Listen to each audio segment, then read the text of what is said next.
Cartoon Network fan, there's a good chance you remember Foster's Home for Imaginary Friends. It ended up becoming one of the network's most beloved shows of the 2000s. But before it was a full series, it started as a feature-length pilot TV movie called House of Blues. And honestly, it's one of the strongest TV pilots Cartoon Network ever made. The premise alone is fantastic. When I first heard about the movie If, this is basically what I thought it was going to be like. A world where imaginary friends are real, interacting with people, living their own lives, being weird and funny and creative. But that movie went in a very different direction. Instead of being whimsical and comedic like this, it leaned heavily into this emotional storyline about heart surgery and hospitalized kids, which honestly hit a little too close to home for me. But I talked more about that in my review of that movie if you want my full thoughts on it. But the premise of this show is, in this universe, imaginary friends are real.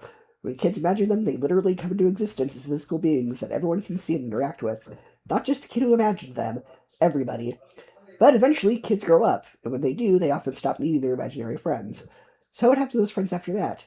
That's where Foster's Home for Imaginary Friends comes in. The home is run by the kind and eccentric Madame Foster and managed by her extremely strict assistant, Mr. Herriman, who's a giant British rabbit with the personality of an overly serious school principal. The house serves as a place where imaginary friends who are no longer needed by their original creators can live until they're adopted by another child, which actually leads to one of the few things about the show that's a little weird if you think about it too hard. The show calls it a foster home, but they talk about imaginary friends getting adopted like they're pets at an animal shelter. So is it a foster home, an adoption center, an imaginary friend rescue shelter? The show never really clarifies that, but honestly the premise is so creative and fun that you kind of stop questioning it after a while. The story centers around Mac, a shy imaginative kid who created a small blue imaginary friend named Blue Regard Q Kazoo, or just Blue. Blue is loud and mischievous, selfish, chaotic, and honestly kind of a terrible influence, but he's also Mac's best friend. Unfortunately, Mac's mom thinks he's too old to still have an imaginary friend and tells him it's time to get rid of Blue. Mac's older brother Terrence definitely doesn't help matters. Terrence is the neighborhood bully and constantly makes fun of Mac for still having an imaginary friend. So Mac desperately tries to find somewhere Blue can go. That's when he discovers Foster's Home for Imaginary Friends, where abandoned imaginary friends live until they're adopted by another child. At first, it looks like Blue is going to become just another resident. Mac makes a deal with Mr. Herriman. If Mac visits Blue every day, then Blue technically isn't abandoned and therefore can't be adopted by another kid. So Blue becomes the only imaginary friend of Foster's who already has a kid but lives at the house. And that setup becomes the foundation of the entire series. The one thing the pilot does really well is introduce the rest of the cast. This show was one of the most memorable supporting casts Cartoon Network ever produced. There's Wilt, the tall red imaginary friend who's absurdly polite and apologizes for literally everything. Eduardo, a giant purple monster who looks terrifying, but is actually a giant softie who's afraid of basically everything. Coco, a bizarre bird-playing palm tree hybrid creature who only says the word Coco, yet somehow everyone understands it perfectly. And of course Frankie, Madame Foster's granddaughter, who basically runs the house and spends most of the show trying to keep the chaos under control.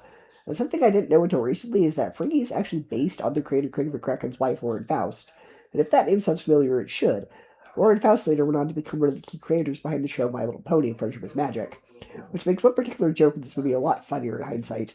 There's a scene where some characters threaten a group of unicorns, and one of those unicorn characters is voiced by Tara Strong. Years later, Tara Strong would go on to voice Twilight Sparkle in My Little Pony. So looking back now, it almost feels like this weird accidental Friendship is Magic prototype moment years before that show even existed. And of course, the series was created by Craig McCracken, the same guy who created Powerpuff Girls, which makes one of the jokes in the movie even better. At one point, one of the imaginary friends is basically a Mojo Jojo reference, which is hilarious if you catch it. The humor in general is very classic Cartoon Network, fast-paced, weird, and packed with visual gags, and Blue in particular is just chaos incarnate. There are tons of visual gags, exaggerated personalities, and moments where the show leads fully to absurdity of the premise. But what really makes the pilot work is that it sets up the emotional core of the series. At its heart, the story is about growing up. Kids eventually outgrow imaginary friends. That's part of life. But the show asks a really interesting question. What happens to those friends after that? And the movie actually addresses that idea in one of the best lines. Herriman says, every child tires of their imaginary friend eventually. Hickey replies, yours didn't. It's a quick line, but tells you everything about Herriman and Madame Foster's relationship in one sentence. Moments like that give the show a surprising amount of heart. Another thing I really like about the pilot is how clearly it establishes the world. By the time the movie ends, you fully understand how this universe works, who the characters are, and what kind of stories the show can tell. That's exactly what a pilot should do, and this one does it extremely well. Honestly, this pilot does such a good job of introducing the characters, by the end of it, you're ready to watch all 6 seasons of the show, which, thankfully, we got. Looking back now, it's easy to see why Foster's Home for Imaginary Friends became such a hit. The concept is unique, their characters are incredibly memorable, and the humor holds up really well. It's a wonderful start to a wonderful show. If you've never seen it, the pilot is absolutely worth watching. And if you did grow up with the show, going back to the beginning is a really fun nostalgia trip. Before I wrap up, I actually want to ask you guys something. Did you have an imaginary friend when you were a kid? And if you did, what were they like? Let me know in the comments. For me, the pilot gets an A minus, an out of 10, 4 out of 5 stars. It's one of the strongest Cartoon Network pilots ever created.